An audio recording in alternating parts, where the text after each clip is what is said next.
I still remember the smell of burnt coffee that night. It was raining, not hard, just enough to make the street lamps look blurry. I ducked into a small cafe I'd never been to before, the kind of place you only notice when you need somewhere warm to sit.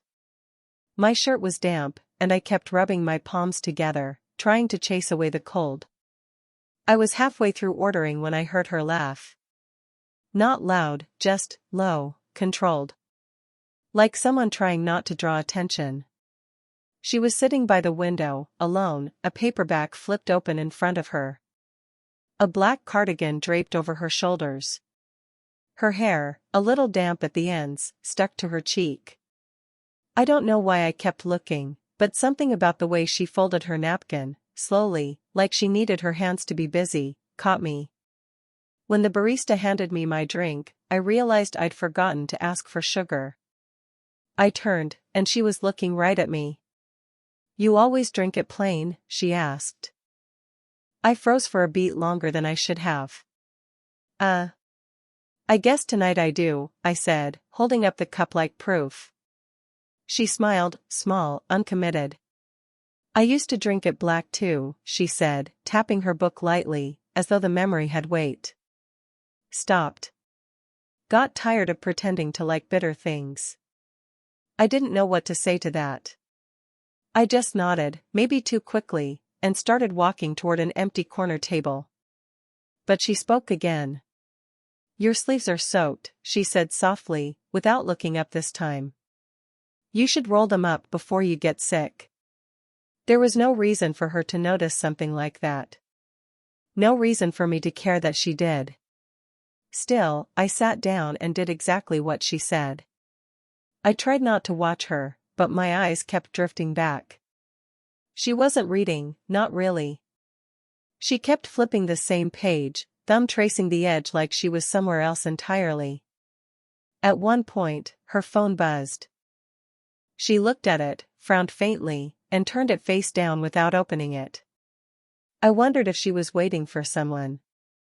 I wondered if she was used to waiting. 15 minutes passed before she spoke again. "Do you always come here this late?" I shook my head. "First time." A pause. "I come here when I can't sleep." There was something in her tone, not sad, not cheerful. Just worn. Like the words had been used before. I asked, "Bad dreams?" She looked at me for a moment, really looked, before answering. "No. Just, too many thoughts." Something in my chest shifted. Not sympathy exactly, more like recognition. We didn't talk after that. Not really. She went back to pretending to read. I stared at the rain outside, watching how the droplets chased each other down the glass. Every so often, I caught myself glancing at her hands, the way she curled her fingers when she turned a page, how she held her cup close like it was keeping her grounded. Before leaving, she stood up, gathering her things slowly, deliberately. She hesitated, like she might say something, but she didn't. When she reached the door, though, she stopped. Turned back. "You should try the honey latte next time," she said softly. "Sweeter than it sounds." And then she was gone. I didn't even know her name. But when I looked down at my cup, still full, still bitter, I found myself smiling, without meaning to. 2 hours later, I got a text from a number I didn't recognize. "You left your umbrella." Only. I hadn't brought one, I didn't plan to go back the next night. I told myself it was stupid, I didn't even know her name, and it wasn't like she was waiting for me. But around 9, I found myself walking the same street anyway, slowing down as I passed the cafe window. She was there. Same table by the window, same cardigan, same unread book. The only difference was the steam rising from her cup this time, curling in slow spirals. I hesitated at the door, pretending to check my phone before going in. When I finally stepped inside, she glanced up, briefly, like she'd already expected me. "You tried the honey latte?" she asked without greeting. I shook my head. Not brave enough yet. That got a small laugh out of her. She gestured to the chair across from hers. Then sit. I'll convince you. I shouldn't have. But I did. For a while, we said nothing. The kind of silence that didn't feel empty, just careful. She stirred her tea slowly, tapping the spoon against the rim, like each sound needed permission. Eventually, she said, almost absently, "You remind me of someone." I looked up. Yeah? Should I be worried? She smiled faintly. No. Just, someone I used to know. When I was your age. I wanted to ask more, but something in her expression told me not to. Instead, I said, I'm 22. Her spoon stilled for a moment. I'm 43, she said finally, as though laying down a fact neither of us should pick up. The words settled between us, soft but weighty. I wrapped my hands around my cup, suddenly aware of how young mine looked next to hers. After a moment, she leaned back, watching the rain outside. Married, she said quietly, as if answering a question I hadn't asked. Was, anyway. I nodded once, pretending not to notice the slight tremor in her voice. That should have been enough to make me cautious, the age gap, the divorce, the whole invisible line drawn between us. And yet, sitting there, the quiet between us didn't feel wrong. It felt familiar, somehow. I found myself saying, before I could stop it, "Do you come here because it's quiet?" She turned to me then, meeting my gaze properly for the first time. No, she said. I come here because I don't have to explain myself. Something about that landed hard. I didn't know why, maybe because I felt the same and hadn't realized it until now. We stayed like that for another hour, barely talking. Sometimes silence says more than words. When we finally stood to leave, we both reached for the door handle at the same time. My hand brushed against hers, just skin, just a second, but it froze me in place. She didn't move her hand immediately. Didn't pull away, either. Just looked at me, steady and unreadable, before stepping outside into the night. I stayed behind, my palm still tingling where it had touched hers. I don't know why that moment stayed with me, maybe because it felt like someone finally saw me. I didn't see her for 3 nights. Not at the cafe. Not anywhere. I told myself it didn't matter, that I wasn't keeping track, but by the 4th night, I was watching the door before my drink was even ready. And then she walked in. Same cardigan. Different expression. Tired, almost distracted, like she hadn't slept much. She noticed me immediately but didn't smile this time. Just a small nod, as though acknowledging something neither of us had agreed on. She didn't sit at the window today. She chose the back corner instead, quieter, hidden. I hesitated for a full minute before walking over. New spot, I said. She glanced up, the corner of her mouth twitching, but she didn't answer right away. Less light back here, she said finally, her fingers tracing the edge of her teacup. Feels safer. I sat across from her without asking. That, somehow, felt safe too. We talked less than usual. Or maybe talked isn't the right word. She stirred her tea absently, spoon tapping soft rhythms against porcelain.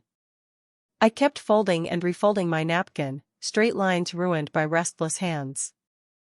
Every so often, I caught her looking at me, like she was about to say something, and then stopping. Eventually, she said, almost under her breath, "You shouldn't keep coming here." I froze.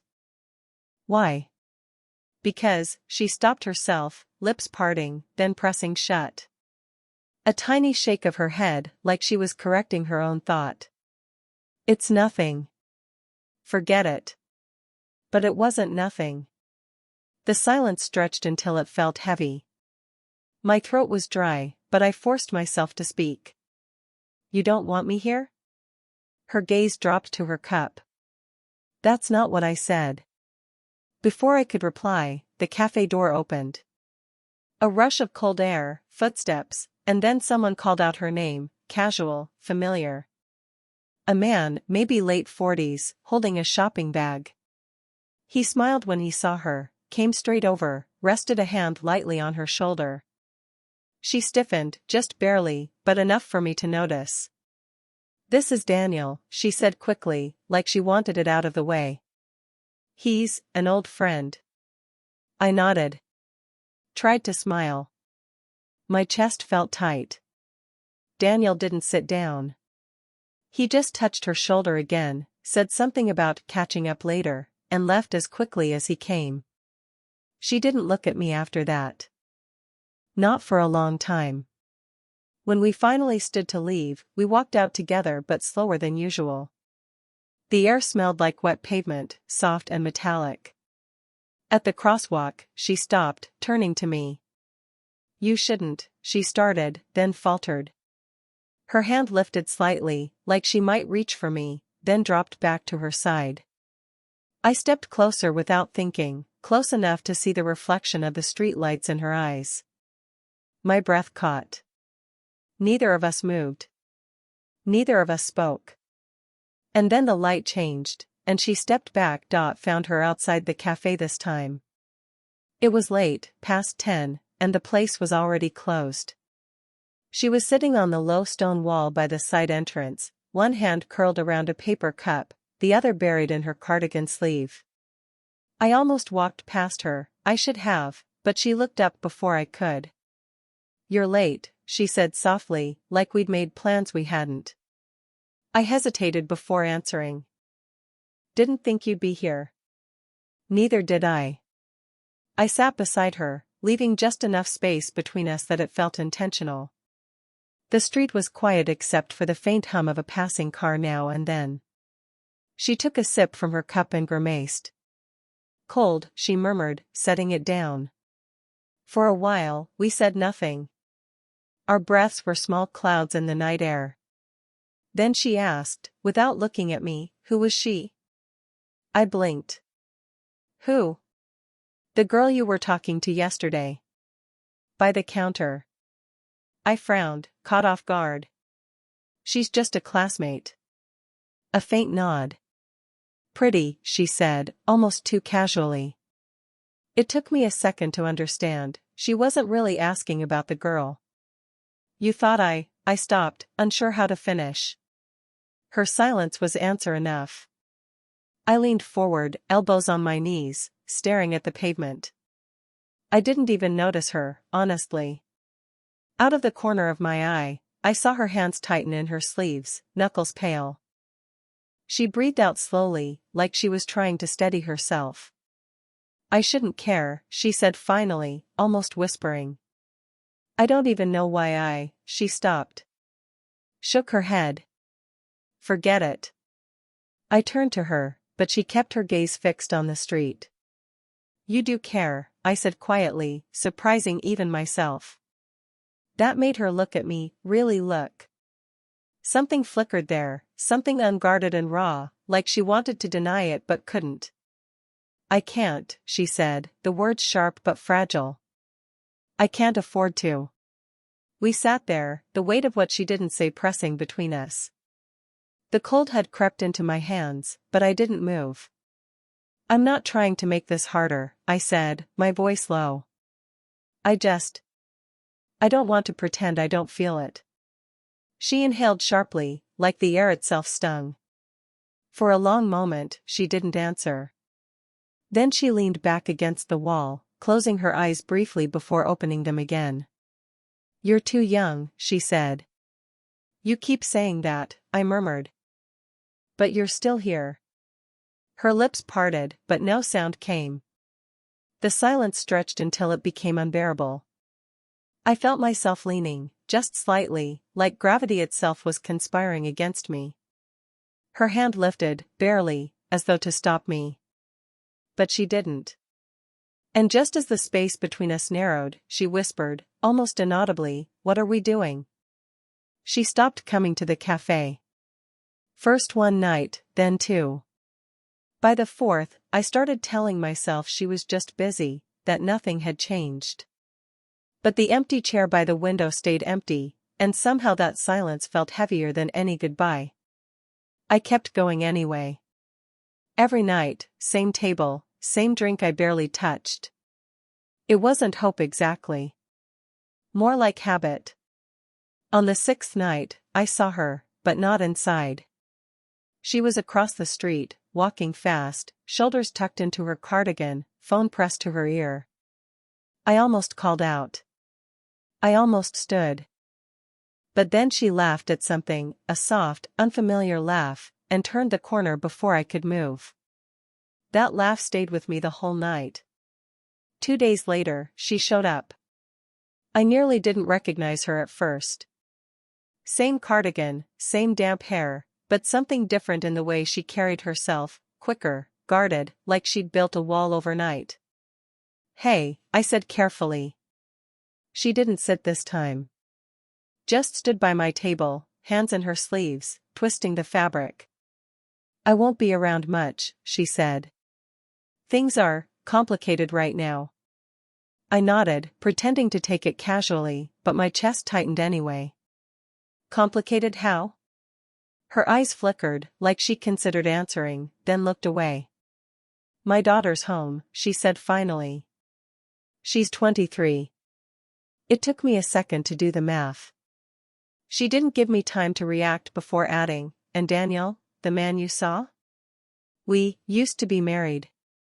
I tried to respond, but the words tangled somewhere between my throat and my chest. She smiled faintly, not warmth, just apology. "It's better if we keep some distance." That should have been the end of it. I stayed away the next night. Told myself it was the right thing. That she'd made her choice.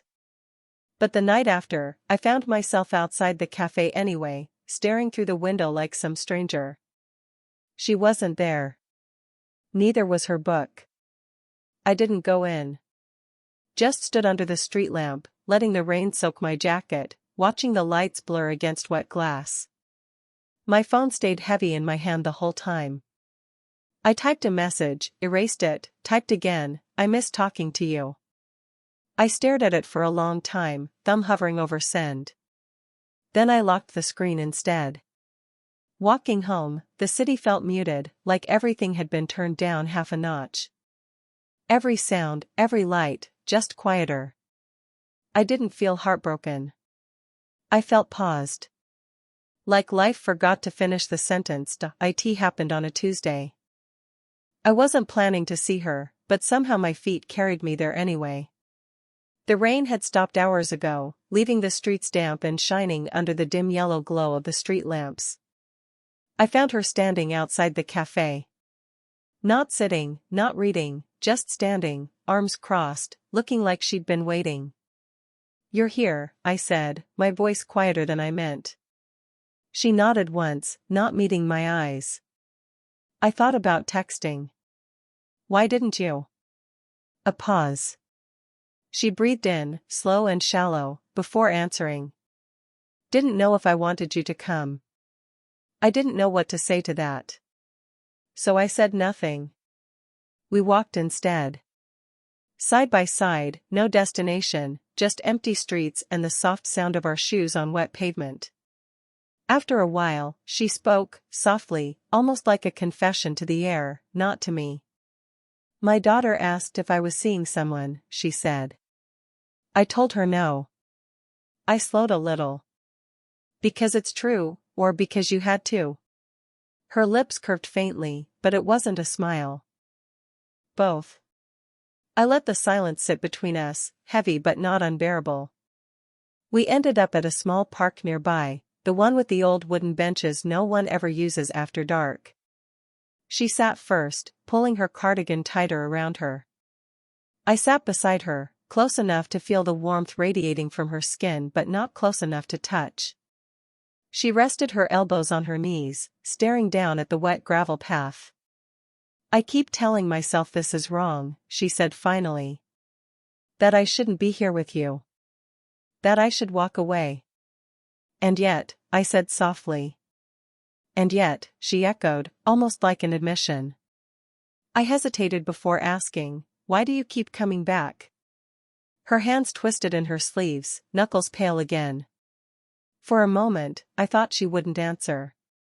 Then, quietly, she said, because you make me forget. Just for a little while.